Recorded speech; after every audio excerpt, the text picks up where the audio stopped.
গভীর রাতে কারখানায় বিধ্বংসী আগুন, আতঙ্ক ছড়ালো উত্তর দিনাজপুরের রায়গঞ্জে। মঙ্গলবার মধ্যরাতে সোহানী এলাকায় এক বিস্কুট কারখানায় আগুন লাগে। দ্রুত বিধ্বংসী চেহারায় আগুন ছড়িয়ে পড়ে কারখানার দ্বিতীয় ও তৃতীয় তলে। খবর পেয়ে ঘটনাস্থলে আসে দমকলের 4টি ইঞ্জিন। আর এই অগ্নিকাণ্ডের ঘটনায় তীব্র আতঙ্কের সৃষ্টি হয়েছে এলাকা জুড়ে। আশেপাশে একাধিক গোডাউন ও জনবসতি থাকায় আগুন ছড়িয়ে পড়ার আশঙ্কা করছেন স্থানীয় বাসিন্দারা। এলাকায় রয়েছে বিশাল পুলিশ বাহিনী।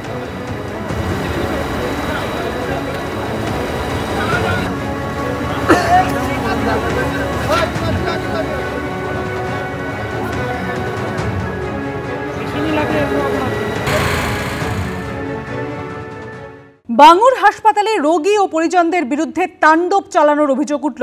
হাসপাতাল কর্তৃপক্ষের দাবি, সম্পূর্ণ স্বাভাবিক থাকা সত্ত্বেও জোর করে এমার্জেন্সি বিভাগে ভর্তি হতে চান এক ব্যক্তি।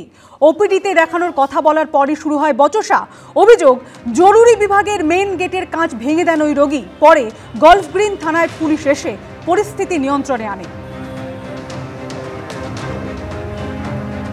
এবার উত্তেজনা ছড়ালো বাঙুর হাসপাতালের এমার্জেন্সি বিভাগে।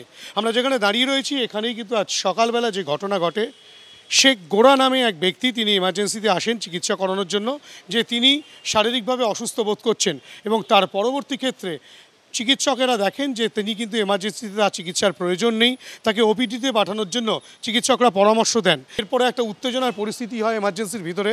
এখনও পর্যন্ত বাঙুর হাসপাতালের পুলিশ কর্মীরা তারা রয়েছেন এবং এই উত্তেজনার পরিস্থিতি শুনে বাঙুর হাসপাতালের অ্যাসিস্ট্যান্ট সুপার সহ হাসপাতাল কর্তৃপক্ষ তারা কিন্তু ঘটনাস্থলে চলে আসেন এবং পরবর্তী ক্ষেত্রে সেই ব্যক্তির পরিবারের সদস্যদেরকে রীতিমতো বুঝিয়ে বলা হয় যে তার এমার্জেন্সিতে কোনো রকম চিকিৎসার প্রয়োজন নেই, তার ওপিডিতে দেখালেই হবে। কিন্তু তারই মাঝে সেই ব্যক্তি যিনি অসুস্থ অবস্থায় এসেছিলেন বলে তার পরিবারের দাবি, সে কিন্তু হাসপাতালের এই যে দরজা রয়েছে, মূল দরজার যে কাঁচ, সেই কাঁচ কিন্তু রীতিমতো মাথা দিয়ে মেরে ভেঙে দেন এবং তারপরেই কিন্তু তার পরিবারের সদস্যরা এবং অন্যান্য লোকজন জড়ো হয়ে যান। গলফ গ্রিন থানায় খবর যায়।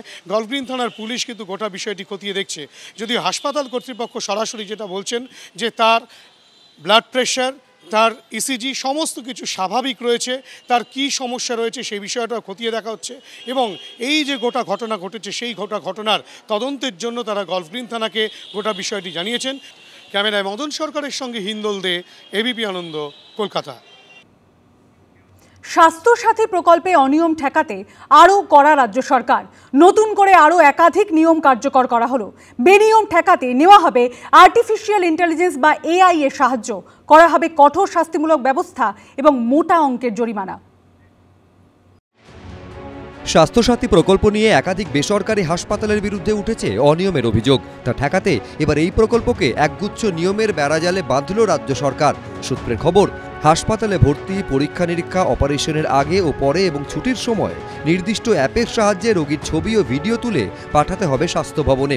স্বাস্থ্যসাথী কার্ডে রোগী ভর্তি হলেই বেসরকারি হাসপাতালকে সেই তথ্য সঙ্গে সঙ্গে ছবিসহ পাঠাতে হবে সরকারকে। প্রতিটি ধাপে রোগী প্রকৃতই হাসপাতালে আছেন কিনা তা নিশ্চিত করতে নির্দিষ্ট সার্ভারে পাঠাতে হবে রোগীর জিপিএস লোকেশন। ছবি, ভিডিও, জিপিএস লোকেশন একবার পাঠানো হয়ে গেলে তা আর এডিট করা যাবে না। পদে পদে ভিডিও তুলতে হবে, ভিডিও আপলোড করতে হবে, এরকম কোনো বিষয় যদি দেওয়া হয়, খুব স্বাভাবিকভাবেই পরিষেবা দেওয়ার কাজের থেকে আমাদের মনোযোগটা এই কাজগুলির দিকেই চলে যাবে। রোগীর চিকিৎসার থেকে বাকি কাজগুলি কোথাও প্রাধান্য পেয়ে যেতে পারে, এই আশঙ্কাটা কিন্তু থেকেই যাচ্ছে। স্বাস্থ্যসাথী কার্ডের কোথাও একটা অপব্যবহার হচ্ছে, সেটার জন্যই তো এটা করতে চাইছেন। এতগুলো জায়গায় ভিডিও তোলা, আপলোড করা, এই সমস্ত কাজগুলি আমি জানি না শহরের যে সমস্ত হাসপাতাল তাদের পক্ষে সেটা করা হয়তো সম্ভব, কিন্তু প্রত্যন্ত এলাকায় সেখানে হচ্ছে যে এই সমস্ত সুযোগ সুবিধা ব্যবহারটা তারা কিভাবে করতে পারবেন। মানুষের স্বাস্থ্য পাবার যে অধিকার, সেই স্কোপটাকে কিন্তু প্রথম খর্ব করলো কিন্তু স্বাস্থ্যসাথী এনে। আর এই স্বাস্থ্যসাথী আনা মানেই হচ্ছে, আমরা প্রথমেই বলেছিলাম যে দুর্নীতিকে ইনভাইট করা।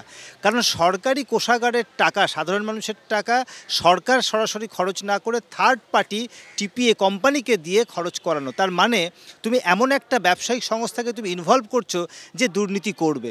এখন সরকার বলছে যে এগুলোকে মোকাবিলা করার জন্য অমুক ছবি তুলতে হবে, ভিডিও তুলতে হবে, অনেক কিছু কায়দা কসরত করতে হবে। যে প্রিমিয়াম দেওয়ার কথা সেটাও মনে হয় সরকার সংকুচিত করবার এটা একটা পরিকল্পনা।